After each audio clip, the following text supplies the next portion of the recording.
Hello students, तो आज के इस वीडियो में हम एक्सरसाइज 3.2 का क्वेश्चन नंबर 4 स्टार्ट कर रहे हैं। And question 4 is find the mode and median of the data. ये हमें डाटा दिया गया है, इस डाटा के लिए हमें मोड फाइंड आउट करना है and then median find out करना है। तो let's start. Mode median find out करने के लिए सबसे पहला स्टेप रहेगा कि अरेंज करेंगे इस गिवन डाटा को in the ascending or descending order. तो we write here arranging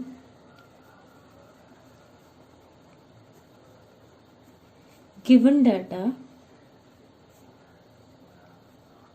in ascending order. हम यहाँ ascending order में कर रहे हैं।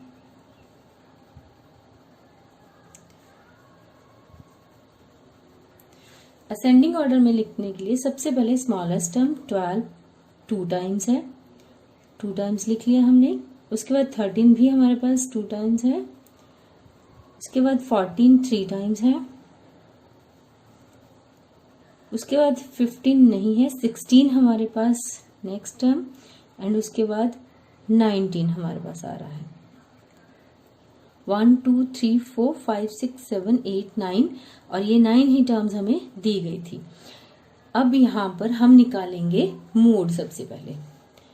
सो we write here mode is equal to, mode हमेशा जो टर्म गिवन डाटा में सबसे ज्यादा बार आई होती है वह कहलाता है। तो यहाँ पर 12 2 टाइम, 13 2 टाइम और 14 3 टाइम्स है और 16 1 टाइम और 19 भी 1 टाइम है। तो सबसे अधिक बार जो टर्म यहाँ पर लिखी गई है वो है 14। So mode of the given data is 14। Next आ रहा है median. Median mid term of the data, mid term होती है। अब यहाँ पर टोटल हमारे पास 9 टर्म्स है। 9 टर्म्स मीन्स 5th टर्म जो है वो मिड टर्म होगी। क्यों होगी?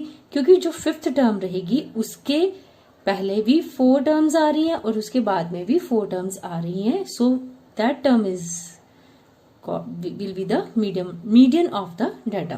जैसे यहाँ पर 5th टर्म आ रही है 1 2 3 4, ये है 5th टर्म हमारे पास 14।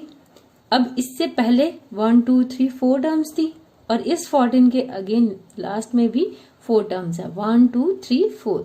सो मीडियन हमारा क्या आ रहा है 14। दो ही चीजें हमसे पूछी गई थी। नेक्स्ट क्वेश्चन है question 5 is tell whether the statement is true और फॉल्स। हमें यहाँ पर कुछ स्टेटमेंट्स दी गई हैं, हमें बताना है कि गिवन स्टेटमेंट ट्रू है और फॉल्स है। तो फर्स्ट है the mode is one of the number in a data. यहाँ बताया गया है always, always is always one of the number in a data. जो मोड रहता है वो गिवन डाटा में से हमेशा कोई ना कोई एक नंबर ही होता है। तो यहाँ देखिए मोड 14 है इस गिवन डाटा के लिए, जो कि डाटा में से ही कोई एक नंबर है। और मोड हमेशा गिवन डाटा की कोई एक ऑब्जर्वेशन होती है जो सबसे ज्यादा बार उस डाटा में आई होती है। तो जैसे कि 14 यहाँ पर 3 बार आया, सबसे अधिक बार आया, तो 14 यहाँ पे मोड है। लेकिन ये हमेशा ही इस गिवन डाटा का नंबर होगा, वही मोड होगा। तो ये स्टेटमेंट जो है वो ट्रू है कि यस, जो मोड है वो हमेशा गिवन डाटा में से ही कोई एक नंबर रहता है। नेक्स्ट है the mean is the one of the number in a data. अब बोल रहे हैं कि जो मीन है वो भी गिवन डाटा में एक नंबर होता है। तो यहाँ पर देखिए, ये एक एग्जांपल ले लेते हैं। यहाँ पर हमारे पास ये था डाटा, ये गिवन डाटा है और हमने मीन फाइंड आउट किया। हमारा मीन आया 39, लेकिन गिवन डाटा में कहीं भी 39 जो नंबर है वो नहीं है। तो ये हो भी सकता है कि कई बार आ जाए गिवन डाटा में से कोई नंबर मीन, लेकिन नॉट ऑलवेज। तो ये स्टेटमेंट्स क्या है? Second one it is false.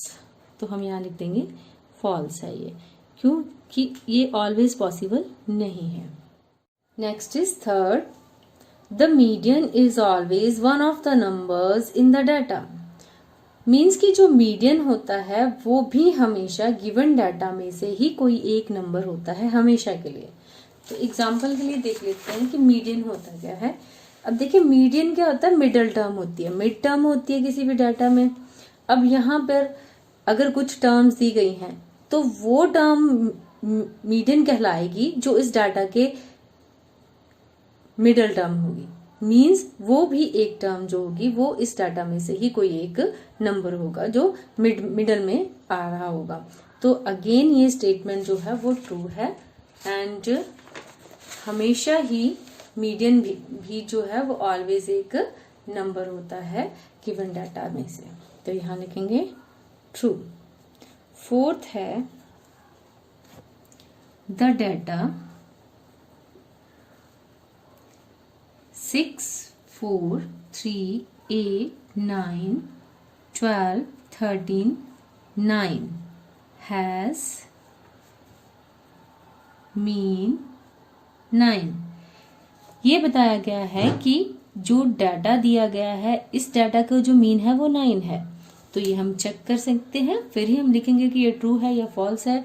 So we find the mean for the given data and given data का मीन होगा 6 + 4 + 3 + 8 + 9 + 12 + 13 + 9 और डिवाइड करेंगे इसको नंबर ऑफ ऑब्जर्वेशंस के साथ। तो 1 2 3 4 5 6 7 8 ऑब्जर्वेशंस हमारे पास हैं।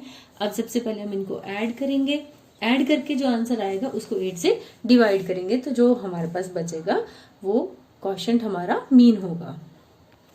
तो ऐड करते हैं 6 + 4 10 10 + 3 13 13 + 8 21 21 + 9 30 30 + 10 40 40 + 2 42 42 + 10 52 + 3 55 + 9 64 और 64 डिवाइड करेंगे 8 से, 8 8 = 64। सो मीन हमारे पास यहाँ पर आ गया है 8। सो ये जो स्टेटमेंट है यहाँ पर बता रहे हैं 9 है मीन जो कि फॉल्स है। तो यहाँ पर लिखेंगे फॉल्स और इसी क्वेश्चन के साथ हमारा एक्सरसाइज 3.2 भी कंप्लीट हो गई है। Thank you.